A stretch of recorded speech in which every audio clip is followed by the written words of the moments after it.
बिस्मिल्लाहिर्रहमानिर्रहीम। अस्सलाम वालेकुम। सिंध वासियो, भुट्टे जे दुश्मननि खे ॻोल्हे ॻोल्हे मारण वारो तव्हांखे सिर्फ़ु एतिरो यादि कराईंदा हलूं त जेके तव्हांजे मथां 15 सालनि खां वठी ज़ुल्म ऐं ज़्यादतियूं थियनि थियूं पियूं, गुरबत जे लिहाज़ सां, बुनियादी सहूलियतूं न हुजण जे लिहाज़ सां, या बरसाति ऐं सैलाब जे ॾींहंनि में तव्हांजी मदद न करण वारनि तव्हां ते केतिरो ज़ुल्म कयो, तव्हां ते बि ज़ुल्म कयूं, तव्हांजे बचनि ते बि ज़ुल्म कयूं।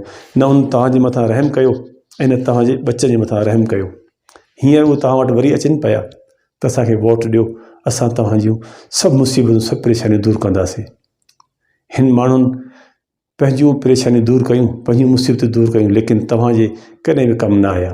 ही माण्हू जेके बंगलनि में वेही करे बरसातियुनि जो इंजॉय कंदा हुआ, इहे तव्हांजी ऐं असांजी परेशानी कीअं सम्झी सघनि था पिया।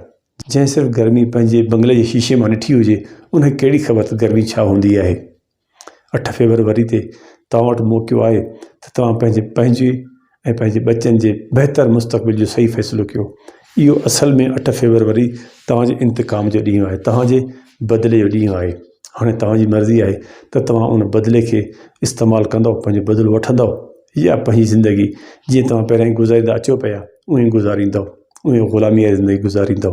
पंहिंजे मासूम बचनि जे मथां रहम करे पंहिंजे वोट जो सही फ़ैसिलो कंदव।